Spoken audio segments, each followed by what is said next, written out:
हजरत अब्दुल मुत्तलिब को यह हुक्म उस वक्त दिया गया जब वो अपनी मन्नत भूल चुके थे। पहले ख्वाब में इनसे कहा गया मन्नत पूरी करो। उन्होंने एक मेंढा ज़बह करके गरीबों को खिला दिया। फिर ख्वाब आया इससे बड़ी चीज पेश करो। इस मर्तबा उन्होंने एक बैल ज़बह कर दिया। ख्वाब में फिर यही कहा गया कि इससे बड़ी चीज पेश करो। अब उन्होंने ऊंट ज़बह किया। फिर ख्वाब आया कि इससे भी बड़ी चीज पेश करो। उन्होंने पूछा इससे बड़ी चीज क्या है? तब कहा गया कि ए अब्दुल मुत्तलिब अपने बेटों में से किसी को ज़बह करो जैसा कि तुमने मन्नत मानी थी। अब इन्हें अपनी मन्नत याद आई। अपने बेटों को जमा किया, इनसे मन्नत का जिक्र किया। सबके सर झुक गए। कौन था जो अपने आप को ज़बह करवाता? आखिर अब्दुल्लाह बोले अब्बा जान आप मुझे ज़बह कर दें। ये सबसे छोटे थे, सबसे खूबसूरत थे और सबसे ज्यादा मोहब्बत भी अब्दुल मुत्तलिब को इन्हीं बेटे से थी। लिहाजा उन्होंने कुरा अंदाजी करने का इरादा किया। तमाम बेटों के नाम लिखकर कुरा डाला गया। अब्दुल्लाह का नाम निकला। अब उन्होंने छुरी ली, अब्दुल्लाह को बाजू से पकड़ा और इन्हें जमीन पर ज़बह करने के लिए लेटा दिया। यूं ही बाप ने बेटे को लेटाया। अब्बास से ज़ब्त न हो सका, फौरन आगे बढ़े और भाई को खींच लिया।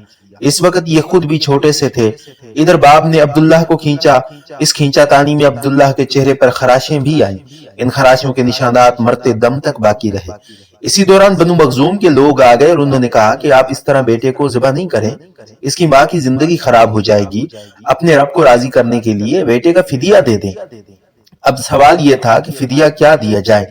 इसकी तरकीब ये बताई गई कि कागज के एक कागज पर 10 ऊंट लिखे जाएं, दूसरे पर अब्दुल्लाह का नाम लिखा जाए। अगर 10 ऊंट वाली पर्ची निकले तो 10 ऊंट कुर्बान कर दिए जाएं। अगर अब्दुल्लाह वाली पर्ची निकले तो 10 ऊंट का इजाफा कर दिया जाए। फिर 20 ऊंट वाली पर्ची और अब्दुल्लाह वाली पर्ची डाली जाए। अब अगर 20 ऊंट वाली पर्ची निकले तो 20 ऊंट कुर्बान कर दिए जाएं, वरना 10 ऊंट और बढ़ाए जाएं। इस तरह 10-10 करके ऊंट बढ़ाते जाएं। अब्दुल मुत्तलिब ने ऐसा ही किया। 10-10 ऊंट बढ़ाते चले गए। हर बार अब्दुल्लाह का नाम निकलता, यहां तक कि ऊंटों की तादाद 100 तक पहुंच गई। तब कहीं जाकर ऊंटों वाली पर्ची निकली। इस तरह इनकी जान के बदले 100 ऊंट कुर्बान किए गए। अब्दुल मुत्तलिब को अब पूरा इत्मीनान हो गया कि अल्लाह ताला ने अब्दुल्लाह के बदले 100 ऊंटों की कुर्बानी मंजूर कर दी है। उन्होंने काबे के पास 100 ऊंट कुर्बान किए और किसी को खाने से न रोका। सब इंसानों, जानवरों और परिंदों ने खूब सेर होकर खाया। इमाम ज़हरी कहते हैं कि अब्दुल मुत्तलिब पहले आदमी हैं जिन्होंने आदमी की जान की कीमत 100 ऊंट का तरीका शुरू किया। इससे पहले 10 ऊंट दिए जाते थे। इसके बाद यह तरीका सारे अरब में जारी हो गया। गोया कानून बन गया कि आदमी का फिदिया 100 ऊंट है। नबी करीम सल्लल्लाहु अलैहि वसल्लम के सामने जब ये जिक्र आया तो आपने इस फिदिये की तस्दीक फरमाई, यानी फरमाया ये दुरुस्त है। और इसी बुनियाद पर नबी सल्लल्लाहु अलैहि वसल्लम फरमाते थे मैं 2 ज़बीहों यानी इस्माइल अलैहिस्सलाम और अब्दुल्लाह अलैहिस्सलाम की औलाद हूँ। अब्दुल्लाह कुरैश में सबसे ज्यादा हसीन थे। इनका चेहरा रोशन सितारे की मानंद था।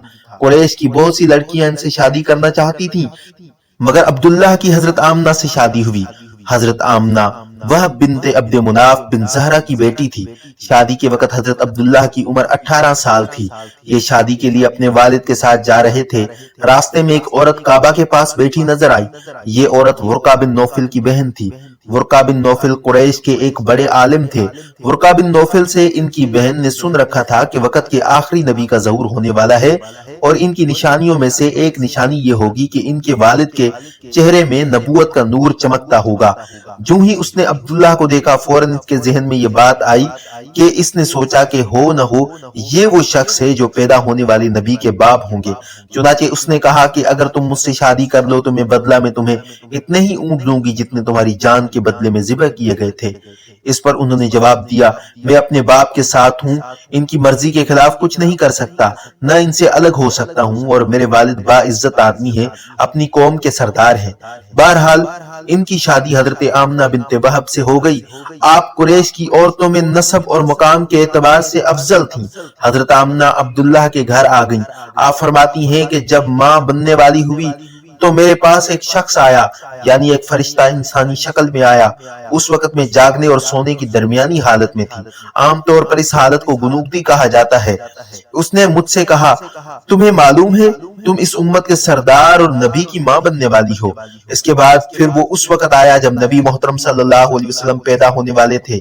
इस मर्तबा उसने कहा जब तुम्हारे यहाँ पैदाइश हो जाए तो कहना मैं इस बच्चे के लिए अल्लाह की पनाह चाहती हूँ हर हसद करने वाले के शर और बुराई से। پھر تم اس بچے کا نام احمد رکھنا کیونکہ ان کا نام تورات میں احمد ہے اور زمین اور آسمان والے ان کی تعریف کرتے ہیں، جبکہ قرآن میں ان کا نام محمد ہے اور قرآن ان کی کتاب ہے۔ ایک روایت کے مطابق فرشتے نے ان سے کہا تم وقت کے سردار کی ماں بننے والی ہو، اس بچے کی نشانی یہ ہوگی کہ اس کے ساتھ ایک نور ظاہر ہوگا جس سے ملک شام اور بصرہ کے محلات بھر جائیں گے۔ جب وہ بچہ پیدا ہو جائے تو اس کا نام محمد رکھنا کیونکہ تورات میں ان کا نام احمد ہے کہ آسمان اور زمین والے ان کی تعریف کرتے ہیں، اور انجیل میں ان کا نام احمد ہے کہ آسمان اور زمین والے ان کی تعریف کرتے ہیں، اور قرآن میں ان کا نام محمد ہے۔ حضرت عبداللہ کے چہرے میں جو نور چمکتا تھا شادی کے بعد وہ آمنہ بنت وہب کے چہرے میں آ گیا۔ امام زہری فرماتے ہیں حاکم نے یہ روایت بیان کی ہے اور اس کو صحیح قرار دیا ہے کہ صحابہ اکرام رضوان اللہ علیہم اجمعین نے حضور نبی صلی اللہ علیہ وسلم سے عرض کیا اے اللہ کے رسول ہمیں اپنے بارے میں کچھ بتائیں۔ آپ صلی اللہ علیہ وسلم نے ارشاد فرمایا میں اپنے باپ ابراہیم علیہ السلام کی دعا ہوں، اپنے بھائی عیسیٰ علیہ السلام کی بشارت ہوں اور خوشخبری ہوں۔ جب میں اپنی والدہ کے شکم میں آیا تو انہوں نے دیکھا گویا ان سے ایک نور ظاہر ہوا جس سے ملک شام اور بصرہ کے محلات روشن ہو گئے۔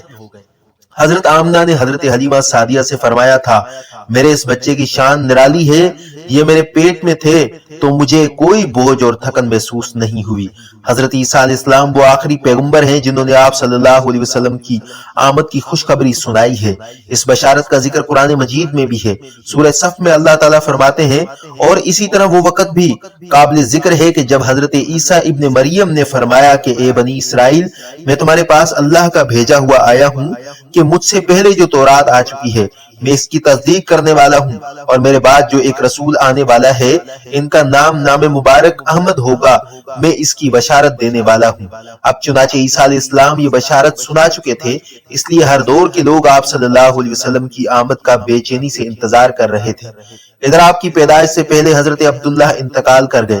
سابقہ کتب میں آپ کی نبوت کی ایک علامت یہ بھی بتائی گئی ہے کہ آپ کے والد کا انتقال آپ کی ولادت سے پہلے ہو جائے گا۔ حضرت عبداللہ ایک تجارتی قافلے کے ساتھ تجارت کے لیے گئے تھے، اس دوران بیمار ہو گئے اور کمزور ہو کر واپس لوٹے۔ قافلہ مدینہ منورہ سے گزرا تو عبداللہ اپنی ننیحال یعنی بنو نجار کے ہاں ٹھہرے۔ ان کی والدہ بنو نجار سے تھی، 1 ماہ تک بیمار رہے اور انتقال کر گئے، انہیں یہیں دفن کر دیا گیا۔ تجارتی قافلہ جب عبداللہ کے بغیر مکہ مکرمہ پہنچا اور عبد المطلب کو پتہ چلا کہ ان کے بیٹے عبداللہ بیمار ہو گئے ہیں اور مدینہ منورہ میں اپنی ننیحال کے ہاں ہیں، تو انہوں نے انہیں لانے کے لیے عبد المطلب نے اپنے بیٹے زبیر کو بھیجا۔ جب یہ وہاں پہنچے تو عبداللہ کا انتقال ہو چکا تھا، مطلب یہ کہ آپ صلی اللہ علیہ وسلم اس دنیا میں اپنے والد کی وفات کے چند ماہ بعد تشریف لائے۔